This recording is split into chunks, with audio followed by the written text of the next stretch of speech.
Next topic is Lorentz force or force on moving charge. So, if a charge Q is moving with velocity v at an angle theta with uniform magnetic field B vector, then it will experience force which is called Lorentz force or magnetic force.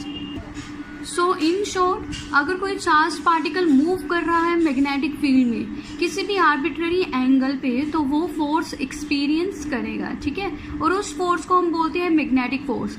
Since ये force किस वजह से लग रही है, magnetic field की वजह से, तो इसे बोलेंगे मैग्नेटिक फोर्स या फिर लॉरेंस फोर्स, बिकॉज लॉरेंस ने इसे सबसे पहले डिटेक्ट किया था.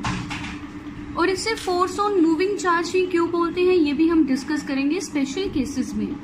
So see here, suppose ये हमारा चार्ज है Q जो velocity v in this direction move कर रहा है at an angle theta with magnetic field. Magnetic field is in this direction, ठीक है. तो पार्टिकल किस एंगल पे मूव कर रहा है, थीटा एंगल पे. तो ये पार्टिकल मैग्नेटिक फील्ड में क्या एक्सपीरियंस करेगा, फोर्स. उस फोर्स की वैल्यू कितनी होगी. सो लॉरेंस ने बोला था force m means magnetic proportional होगी चार्ज पे, ठीक है, कि कितना चार्ज मूव कर रहा है मैग्नेटिक फील्ड पे. एंड देन प्रोपोर्शनल होगी वेलोसिटी पे कि किस वेलोसिटी से मूव कर रहा है. एंड देन प्रोपोर्शनल होगी कि कितनी मैग्नेटिक फील्ड है. And sine of angle between them, जो दोनों में एंगल है velocity vector and B vector में, उस एंगल के साइन पे प्रोपोर्शनल होगी. सो इन फोर फैक्टर्स को अगर हम कंबाइन करें तो हमारे पास फॉर्मूला आएगा Fm is equal to Q V B sine theta, ठीक है. तो ये है मैग्नेटिक फोर्स, इसे ही हम बोलते हैं लॉरेंस फोर्स, ठीक है. तो अगर फोर्स एक्सपीरियंस करेगा चार्ज तो क्या होगा, उसका पाथ चेंज होगा, मींस उसका पाथ डिफ्लेक्ट होगा, ठीक है. एंड फोर्स की डायरेक्शन किस साइड होगी, सी मैंने यहाँ डायरेक्शन अपवर्ड ड्रॉ की है Fm वेक्टर, ये डायरेक्शन ऐसे क्यों ड्रॉ की है वो भी हम अभी डिस्कस कर लेते हैं. सो सी ये मैग्नीट्यूड ऑफ फोर्स है, मैग्नेटिक फोर्स. एंड अब इसे हम वेक्टर फॉर्म में कैसे लिखेंगे. See velocity is a vector quantity, magnetic field is a vector quantity. So दो वेक्टर्स का प्रोडक्ट है एंड साथ में साइन थीटा है. So it can be presented as cross product of these two vectors. So इसी से हम vector form बनाएंगे इसकी. So F vector is equal to charge as it is रहेगा, वेलोसिटी एंड मैग्नेटिक फील्ड को हम cross product में लिख देंगे.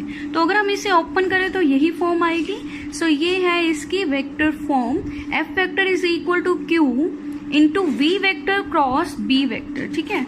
तो अब देखो फोर्स की डायरेक्शन क्या होगी, हम क्रॉस प्रोडक्ट में ये प्रॉपर्टी कर चुके हैं कि जब एक वेक्टर दो वेक्टर्स के क्रॉस प्रोडक्ट के इक्वल होता है तो ये वेक्टर परपेंडिकुलर होगा इन दोनों के प्लेन के. So see the direction of force is always perpendicular to the plane containing v and b, ठीक है. सपोज v एंड b की जो डायरेक्शन है वो xy प्लेन में है, ठीक है. Velocity is in x axis, magnetic field is in y axis.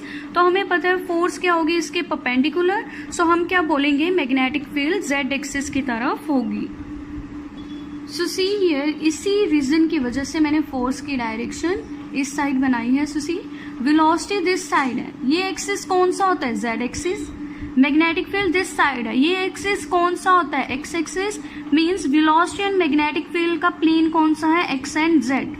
तो एक्स जेड प्लेन में है वेलोसिटी एंड मैग्नेटिक फील्ड, तो फोर्स की डायरेक्शन क्या होगी, इसके परपेंडिकुलर. सो सी ये जो डायरेक्शन है वाई एक्सिस है एंड वाई एक्सिस इनके क्या होती है, परपेंडिकुलर. इसीलिए फोर्स की डायरेक्शन डायग्राम में ये ड्रॉ की है, ठीक है.